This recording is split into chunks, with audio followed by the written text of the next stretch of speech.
ॐ नमो भगवते वासुदेवाय नमः। ओम श्री परमात्मने नमः। श्री भगवान बोले, कर्म फल की लालसा न लेकर जो अपना कर्तव्य कर्म करता है वह सन्यासी तथा योगी है। केवल अग्नि का अथवा क्रियाओं का त्याग करने वाला सन्यासी या योगी नहीं होता। हे पांडव, जिसको लोग सन्यास कहते हैं तुम उसको योग समझो कि संकल्पों का त्याग किए बिना कोई भी मनुष्य योगी नहीं बन सकता। योग का आरंभ करने वाले साधक के लिए कर्म करना ही मार्ग है। योगारूढ़ हो जाने पर उसी योगी के लिए अपने संकल्पों को त्यागना ही कल्याणकारी मार्ग कहा गया है। जब साधक न तो इंद्रिय विषयों में और न कर्मों में लगाव रखता है तथा सभी संकल्पों को त्याग देता है, तब वह योगारूढ़ कहा जाता है। मनुष्य को अपने मन को नियंत्रण कर अपना उद्धार करना चाहिए, अपना पतन नहीं, क्योंकि मनुष्य स्वयं ही अपना मित्र है और स्वयं ही अपना शत्रु है। जिसने इंद्रियों को अपने बस में कर लिया है वह पुरुष अपना ही मित्र है, परंतु जो मन द्वारा अपनी इंद्रियों और शरीर को अपने बस में करने में असमर्थ है वह पुरुष स्वयं ही अपना शत्रु समान है। जो मन को जीतने वाला पुरुष सर्दी गर्मी सुख दुख तथा मान अपमान में शांत समभाव रहता है, ऐसे जितात्मा पुरुष में परमात्मा आत्म स्वरूप में विद्यमान होते हैं। जिसका अंतःकरण ज्ञान तथा आत्म अनुभूति से तृप्त है, जिसने इंद्रियों को अपने बस में कर स्थिरता अपना ली है तथा वह मिट्टी के ढेले पत्थर और सोने में समान भाव रखता है, ऐसा योगी योगारूढ़ कहा जाता है। जो पुरुष शुभ चिंतक मित्र बैरी पक्षपात रहित मध्यस्थ धर्मात्मा और पापी पुरुषों में भी समान भाव रखता है वह श्रेष्ठ है। योगी पुरुष को अपने शरीर और मन को नियंत्रण कर एकांत स्थान पर अकेले रहते हुए कामना और संग्रह भाव से मुक्त होकर निरंतर मन को परमात्मा में लगाए रखना चाहिए। साफ सुथरे स्थान पर जो न अधिक ऊंचा हो और न अधिक नीचा, पहले कुछ घास फिर मृगशाल, उसके ऊपर एक वस्त्र बिछाकर अपना आसन तैयार करके उस आसन पर बैठकर चित्त और इंद्रियों को बस में रखकर मन को एकाग्र करके आत्म शुद्ध के लिए योग का अभ्यास करना चाहिए। शरीर सिर और गर्दन को सीधा रखकर तथा दिशाओं को न देखकर केवल अपनी नासिका के अग्रभाग को देखते हुए साधक को शांत निर्भय और ब्रह्मचर्य व्रत में स्थित होकर मन को संयम करके मेरी शरण में आकर मन को मुझ में लगाकर बैठना चाहिए। इस प्रकार संयमित मन का योगी मन को स्थिर करने का सदा प्रयास करता हुआ मुझ में स्थित परम मोक्ष शांत को प्राप्त होता है। हे अर्जुन, यह योग उस पुरुष के लिए संभव नहीं है जो अधिक खाने वाला है या बिल्कुल न खाने वाला है तथा जो अधिक सोने वाला है या सदा जागने वाला है।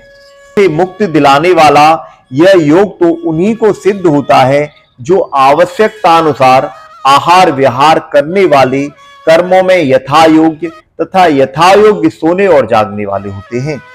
जब पूर्ण रूप से अपने बस में किया हुआ साधक का चित्त आत्मा में स्थित हो जाता है, तब अनेक कामनाओं से मुक्त होने वाला साधक योगायुक्त कहलाता है। जिस प्रकार स्थिर वायु वाले स्थान में रखे दीपक की लौ स्थिर होती है, उसी योग का अभ्यास करते हुए योगी का चित्त भी परमात्मा के ध्यान में स्थित होता है। जब योग के अभ्यास से चंचल चित्त शांत हो जाता है, तब आत्मा स्वयं ज्योत स्वरूप में आत्मा को देखकर आत्मा में ही संतुष्ट हो जाती है। इस अनंत सुख को जो इंद्रियों द्वारा अनुभव से परे है तथा शुद्ध बुद्धि द्वारा ग्रहण करने योग्य है, इसमें स्थिर होकर वह ध्यान योगी फिर कभी तत्व से विचलित नहीं होता। जिसे लाभ प्राप्त होने पर उससे अधिक उत्तम कुछ भी प्राप्त न लगे, उस स्थिति में होने पर वह बड़े भारी दुख से भी विचलित नहीं होता। स्थिति जिसमें दुख उसको स्पर्श भी न कर सके को ही योग कहते हैं।